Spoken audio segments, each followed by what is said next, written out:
every nut and bolt is tight. Keep on striving, keep on driving, keep on rolling down the road. The back streets of our dreams just keep on winding. They're leading us to highways paved with gold.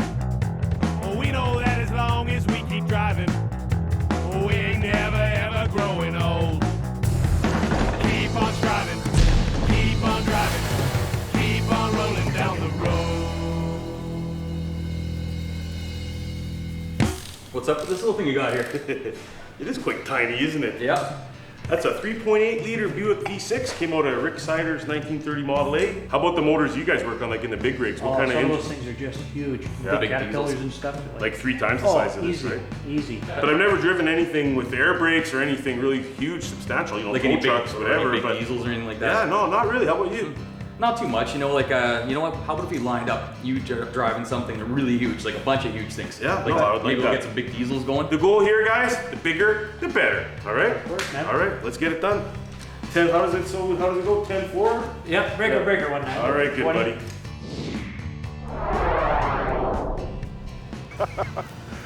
Holy. Love it. Wow. You must be Clarence the chauffeur. Yes, sir.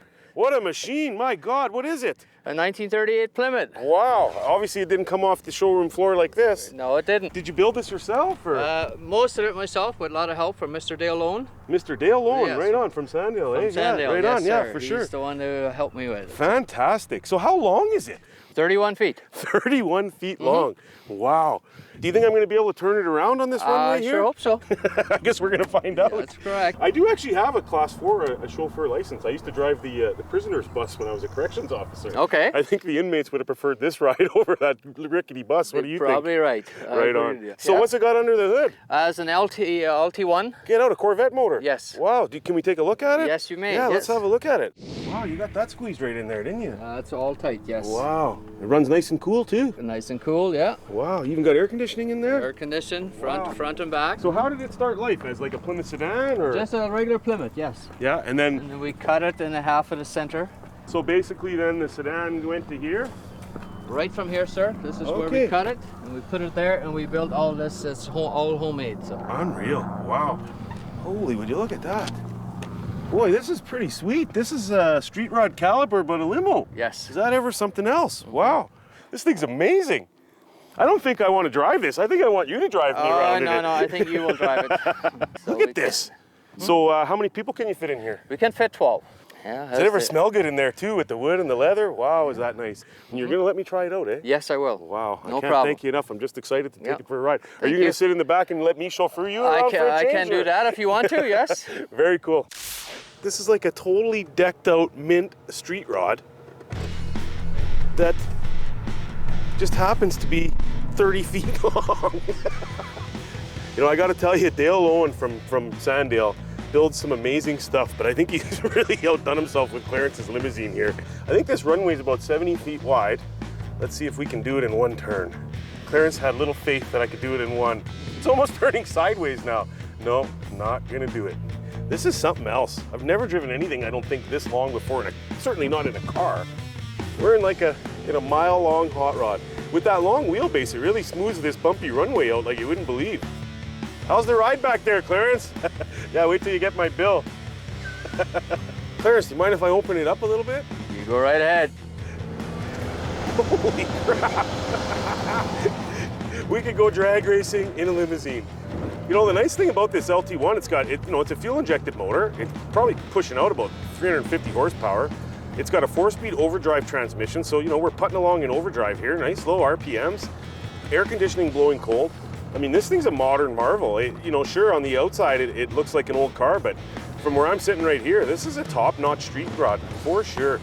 Man, never mind using this as a limo. This would be the funnest car to go for a Sunday night cruise down Portage Avenue in Winnipeg on a hot summer night. Willie, there's always something I wanted to try. It's your car, Clarence. As long as it doesn't involve you taking your clothes off, you can do whatever you like. I spent $500 at the wrecking yard on an old Ford Roadster that was driven hard. I spent the next 2 weeks working day and night, well, turning them wrenches till my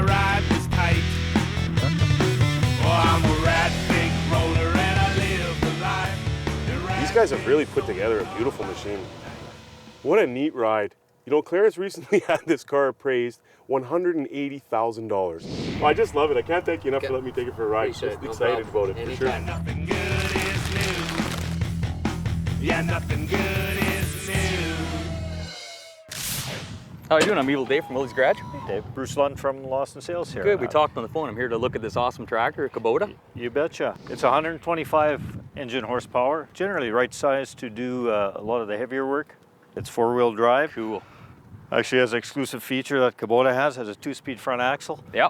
As soon as the wheels cinch or more than 30 degrees turn, they actually speed up to help equalize the wheel speed in that. And it helps pull you along through, like pull you through as well. Exactly right. I guess Yeah. you're not getting this stuck very often.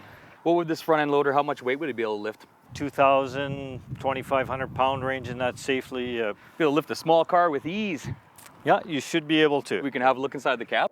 One of the exclusive items that Kubota use in their factory cabs is, like for our Canadian winters and that sort of thing, we have the electric side and rear defrosters. Oh yeah, nicer than my truck, I should say. Typically, most of your tractors in this size range today are hydraulic shuttle, clutchless shifting, basically full power shift. Awesome.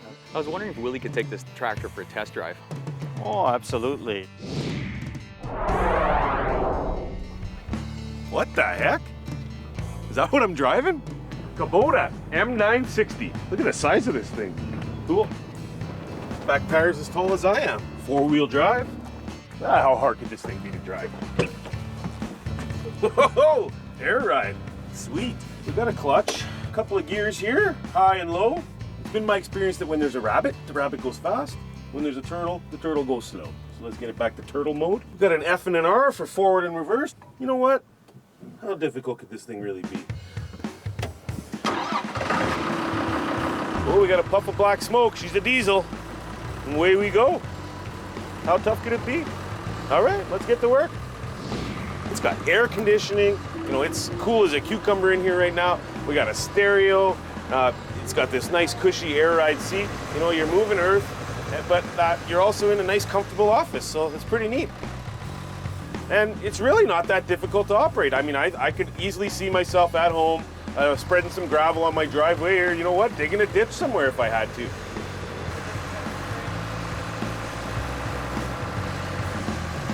This is like a real life Tonka. I'm gonna be a little nervous though. It's pretty hardcore. This is awesome.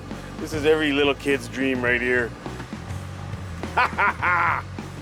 Watch what this thing can do. I mean, it's got some heavy duty power. You can just feel the torque. I mean, I'm in low gear, the lowest gear this thing has, and it's just cleaning the street up.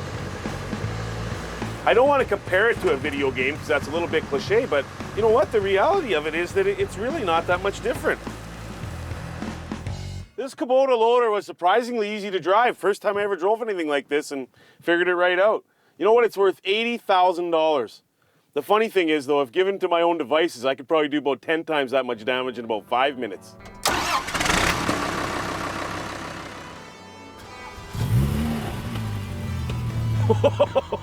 What do we got going on over here? Oh my God.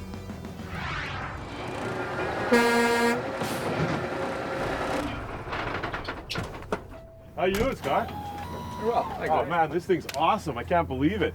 So tell me about this bad boy. How much does this thing weigh right off the bat? It weighs around 75,000 pounds. And what's it supposed to do? What it does is the boom rotates 360 degrees to allow you to do recoveries off the side of the truck. Nice. So basically that means then that you don't have to block traffic to do recoveries? No, you can set up in one lane and keep traffic flowing in the Holy, other. how many tires are on this thing? 12 on the back and 4 on the front. So it looks like a condominium on wheels here. What are all these boxes all about? All these that are on the boxes edge? just have the appropriate recovery chains and snatch blocks and all the appropriate equipment. I like the way everything's all lined up nice and neat. Would this be the biggest tow truck in Manitoba? It is the biggest one in Manitoba. What about in the country? Like, is there anything bigger than this? This is the biggest truck in Canada Wow. of this style. At the very back, we have the control panel. Controls all the functions of the boom. That's like the world's coolest video game right there. That's what I'm talking about. It is. So what's some of the big stuff you've pulled out of ditches so far with this? Oh, lots of loaded propane tankers and hydrous ammonia tankers and stuff like that. We take it for a drive too? You can. Unreal, man. Right on. I'm Thank excited. Cool. What do I need to know about this truck right off the bat? Like, I mean, I can obviously drive a standard transmission vehicle. Okay. So here's a clutch right here. Yeah. Clutch is okay, there. Here's a gas pedal. It Here's is. a brake. Yeah. What does this one here do? Oh. Whoa. Oh, That's what I'm that talking adjusts your about. steering wheel, yeah. All right. I like it already. Now, we got a lot of numbers on this shifter here. How many gears exactly? 18 of them in total. Holy, I had a mountain bike once that had 18 gears, but I've never been in a vehicle with this many. So where's first gear on this? Just straight up. Straight up? Right up there, yeah. Like right up there? Yeah. Does the truck have to be running for it to Yes. pop into gear? Yes. Yeah. Okay, good. So air brakes, the whole 9 yards? Air brakes, the whole All 9 these yards. gauges here, do they actually mean something to me as I'm running down this runway here? The only one you really have to pay attention to is your speedometer and your tach. And that'll be The about rest all of you'll it have is to be all considered. so a lot of this stuff then is all based on the load and what you're doing with that, eh? Most of it's differentials, transmission, temperature gauges, fuel gauge, stuff like that. Now I'm presuming this isn't a TV, so you can watch on the job here. What's that screen all about? That then? is my backup camera. Oh, nice. So I can see what's going on behind me. Yeah, I guess so. You don't even have a rear view mirror on this truck. And I see you got a stereo here. You got Yep. some Sirius satellite radio, the whole bit. Yep, the so whole this bit. is your office, and you're going to let me take a run at it, eh? I am, yep. Well, I'll tell you what, dude. There's one thing that I've always wanted to do on this truck. Okay. Can I blow the horn on it? You certainly Okay. can. Where the hell is it? It's a leather strap hanging right there. All right. So what do? I just pull that Yeah, down? just pull it down. All right.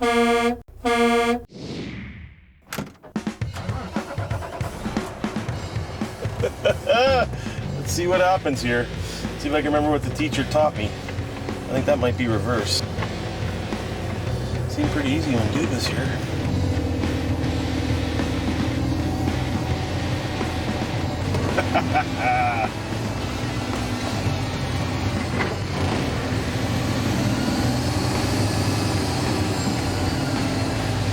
I'm only going 20 miles an hour, but it feels like I'm going a heck of a lot faster than that because I'm moving about 400,000 tons down the road.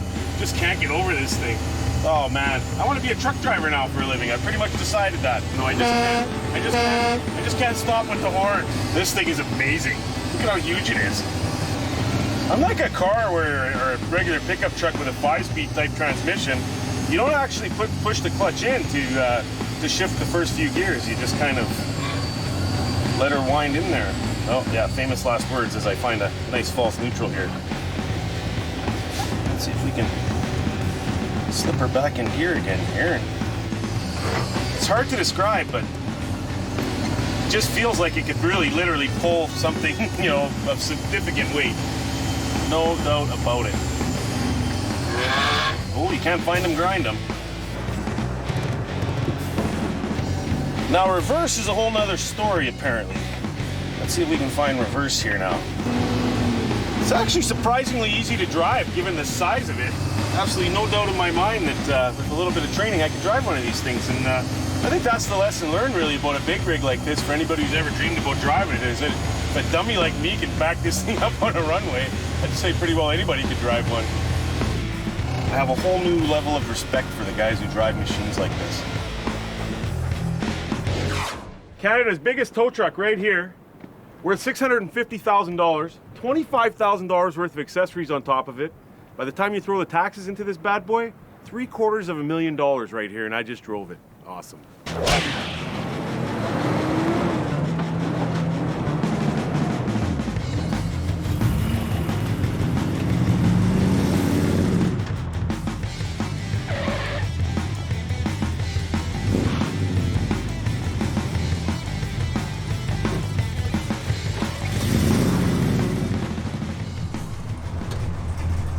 Hi, I'm Jason from Willy's Garage.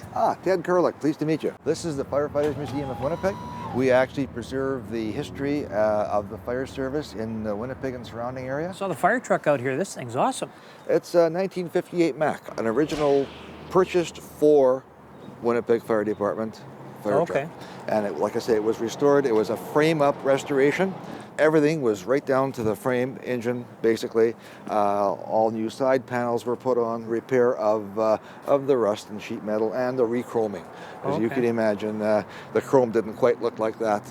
Like this grill, it looks like it just came out of the package. It looks like brand new. A lot of the chrome here has been re-chromed. The engine is actually a 707 cubic inch Mack gas, a thermodyne gas engine. Develops 276 horsepower, but it's lots of cubic inches and lots Yeah. of torque. And it actually purrs, it actually runs just like a dream. We're quite proud of it. So this is still set up exactly as it would when it was in service? Absolutely. Very simple for gauges. You had a speedometer, fuel gauge, amp gauge, and that was it. Has a 1,050 gallon per minute pump. Still functional, although I have to admit we haven't used it for some time. But the pump is still functional. 450 gallons of water it'll carry. Use it mainly now just for parades and... Basically parades. No, it all looks really nice. Like this here, it almost looks like it was done and drawn by hand. Actually, all the pin stripping was done by hand. The craftsmen that did it, they must have put a lot of time into it. We do have one of the guys involved in the restoration. Would you like to meet him? Sure, yeah, if he's available, that'd be great. No problem, I'll get him. Jason, I'd like you to meet Vince Gibson. Listen, he's one of our volunteers that was involved with the restoration of our 58 Mac. Dad was telling me you had a big part in restoring this. It was about a 2-year project. It's the in-behind stuff that you don't see. There's a lot of internal things that had to be done with the rust and stuff like that. Mine, we're trying to find Willy from Willy's Garage, some big vehicles to drive. Do you think you guys would be willing to let Willy try driving this one? That'd be worth a drive. Why not? Sure. So we'll see you out at the test track with it You then? betcha. Thank you. Okay. Thanks, Dad. Thank you. Thanks, Vince. You know, Jason told me I'd be driving a fire truck. So I managed to snag my Uncle Jim, who's a retired fire captain's old jacket. It's a little snug, but you know what? I'm feeling in the mood right now. Look at this. A 1958 Mack B125 fire truck. It was in service from 1958 to 1986, restored by the Firefighters Historical Society. It took them 2 years. They built this truck from 1987 to 1989. And it was rebuilt in memory of District Chief Paul Kolomic. It is in such pristine condition right now. If required, it could be brought back into service immediately, right now, which I think is just so cool. Macks are notorious for having massive steering wheels. No, I always wanted to be a firefighter, but due to my fear of heights, fire, and water, it just never seemed like all that good of an idea. But I gotta tell you, the opportunity to drive this truck, I'm completely, positively stoked about it.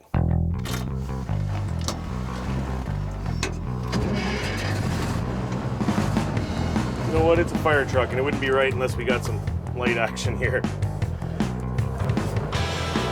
Holy mama, I'm driving the fire truck. I can't believe this truck. It's absolutely amazing. The standard line is it handles like a Mack truck, and I suppose that's because it is a Mack truck. The transmission is stiff, steering is stiff. Thankfully, it's got this humongous steering wheel. I'll tell you, it's a big job to turn it too, and I'm real nervous to get it on the grass here because of its sheer weight. I sure as heck wouldn't want to get this big rig stuck.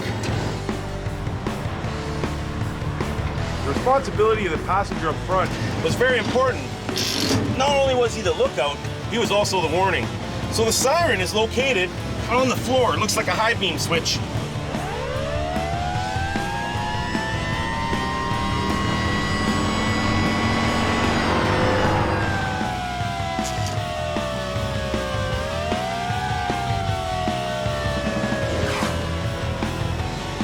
I can just imagine the strength of the upper bodies of the firefighters who drove these trucks in the 50s and the 60s.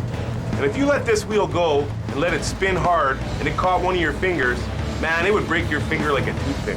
Just imagine if I left my hands in there, how badly that would snap my fingers. It's a big steering wheel. The seat is rock hard. There's no suspension in this seat at all. This truck was built for one purpose and one purpose only. That's to get to the fire and put the fire out. This is a totally different sensation from anything else I've ever driven. It's just so big and heavy. You can really feel the weight of it all behind you.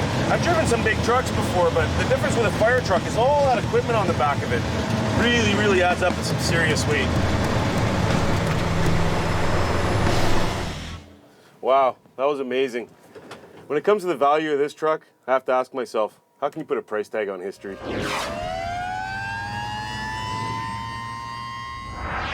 So what, I gotta be blindfolded? Yeah. Gotta be surprised. It's gotta be a surprise. What are you guys up to? Just put it on. No handcuffs involved, is there? Nope. All right. Where are we and what are we doing? You've never gone driving around with a blindfold on before? Never. No? Oh, this will be good then. What could possibly be bigger than this truck? We've got you a steam engine. I'm gonna drive a train? Yeah, you're gonna be like Boxcar Willy. Where is it? There we go. It's the tiny train. Woo! Woo!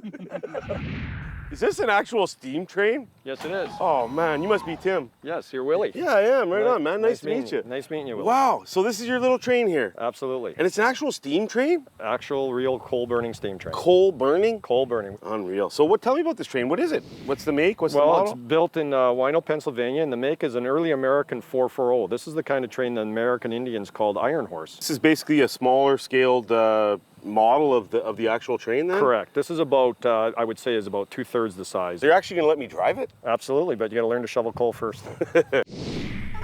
One shovelful will do it? Now, how many pounds of coal have you shoveled in your day? Well, I do about 300 to 400 pounds a day. Wow. And we're open for about 120 days in a year. Yeah, and it's about 120 degrees right here. On a hot day, you can lose a lot of weight here. Oh man, I'm waiting for it. This is sort of therapeutic almost, I think, standing right here. Absolutely. So we're gonna go for a ride, we're gonna try it out? Absolutely. Oh, right on, Tim, I can't wait.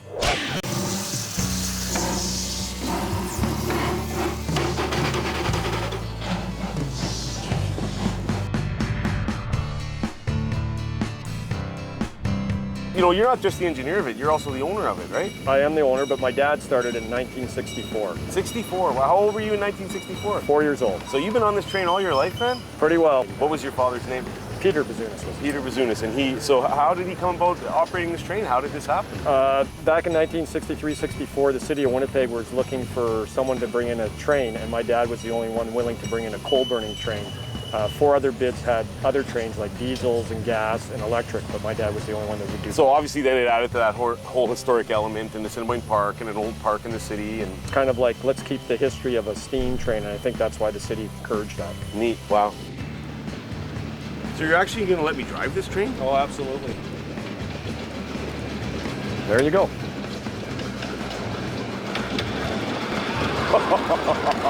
Wow, it's hot around here. Everything's hot.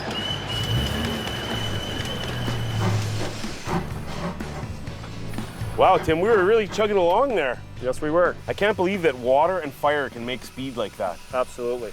And the kids must just love it, right? Every kid who gets absolutely. near this train is just goo-goo over it. Absolutely. When I was a young kid, I didn't really understand, but all my friends would say, boy, it must be neat to own a train, and I just thought it was a natural thing because I was always had a train around our family. Wow. Well, I can't thank you enough for letting me play with the controls there and You're welcome. take it for a drive. Very neat. You know what? Tim estimates this train is worth 500,000 American dollars.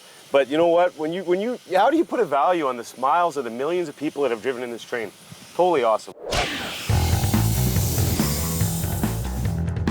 As long as you keep safety in mind and you make sure that you're all clear in every direction, oh, and that you have the parking brake off.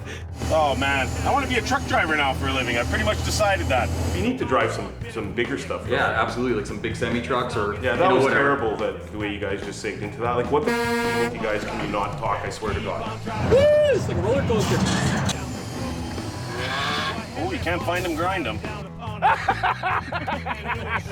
It's a little train. It's a tiny train. Willy! I didn't do it on purpose. Don't do that, man. Don't do that. Go pull the horn.